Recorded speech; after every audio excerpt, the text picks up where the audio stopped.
Bien, dans cette capsule, nous allons faire un exercice corrigé qui va nous permettre de faire le lien entre une grandeur macroscopique mesurable, en l'occurrence le courant qui parcourt un conducteur, et les paramètres physiques microscopiques, en l'occurrence la densité de charge et aussi la vitesse de dérive de ces charges qui constituent le courant. Alors, il faut bien comprendre que c'est un exercice qui est un petit peu accessoire dans le cours, puisque le cours est plutôt orienté grandeur macroscopique pour l'ingénieur, les courants, les tensions, les circuits électriques au sens macroscopique du terme. Mais il est quand même bien, sur le plan culturel, de regarder un peu comment ça se traduit microscopiquement, ce qui est plutôt une considération de physicien que d'ingénieur. Donc, on considère un courant de 1 ampère qui circule dans un fil de section S égale 4 mm². C'est des grandeurs très réalistes de la vie courante. On demande dans un premier temps de calculer grand N, donc la densité de charge, le nombre d'électrons par unité de volume.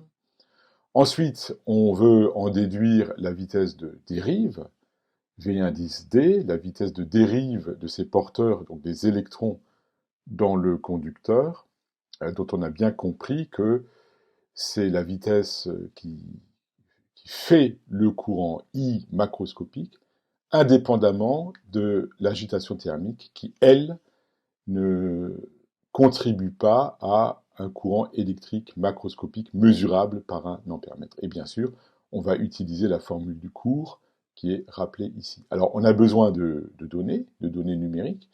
On va faire l'hypothèse, mais c'est très raisonnable que notre conducteur est fait de cuivre. On a besoin de la masse volumique du cuivre. Rho égale 8900 kg par mètre cube. C'est une grandeur que vous trouvez dans n'importe quelle table de physicien. Ensuite, on a besoin aussi de la masse molaire du cuivre, qu'on va appeler grand M. Pareil, on la trouve, elle est tabulée, on la trouve dans la littérature. Elle vaut 63,5 fois 10 puissance moins 3 kg par mol. Et puis, on a besoin aussi du nombre d'Avogadro. Vous êtes sans doute nombreux à le connaître peut-être par cœur.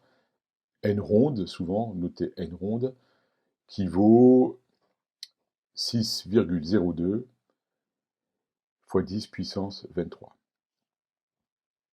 Voilà pour les données dont nous avons besoin pour résoudre cet exercice. On a besoin encore d'une hypothèse supplémentaire.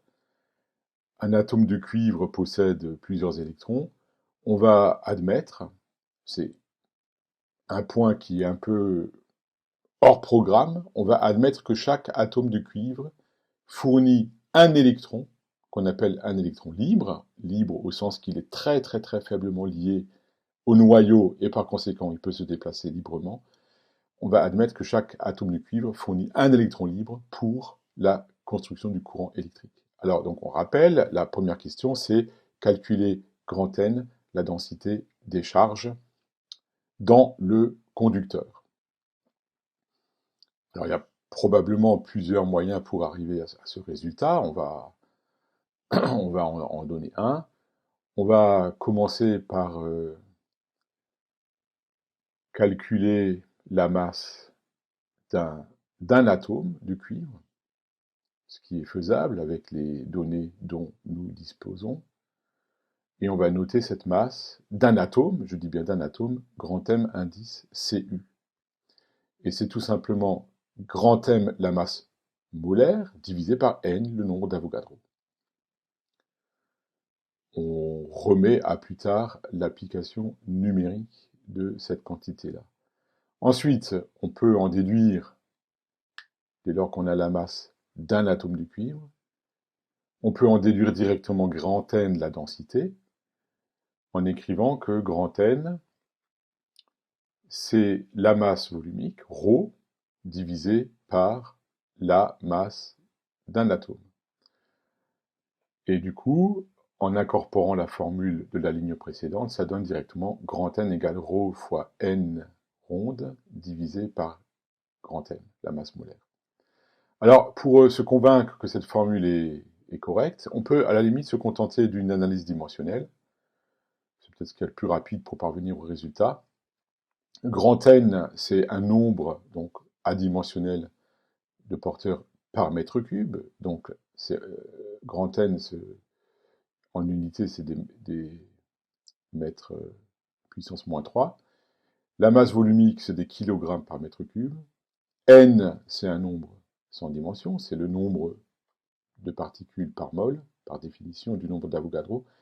Et grand M, c'est une masse molaire, donc c'est aussi en kilogrammes, puisque une mole, c'est 100 dimensions. Et on obtient finalement des mètres puissance moins 3. Donc la formule est homogène, et on va admettre que c'est suffisant pour démontrer que la formule est correcte dans cette circonstance.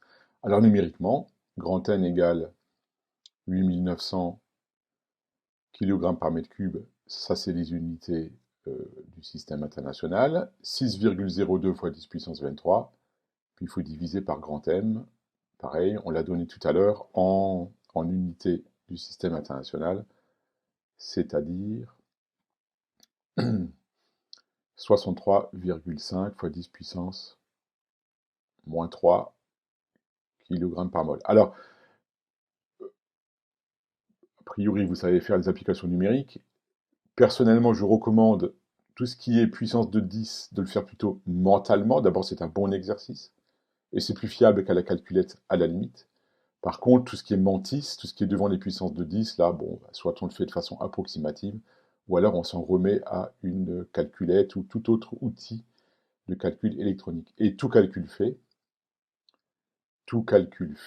on obtient le résultat final, 843,7 fois 10 puissance 26. Alors, bien sûr,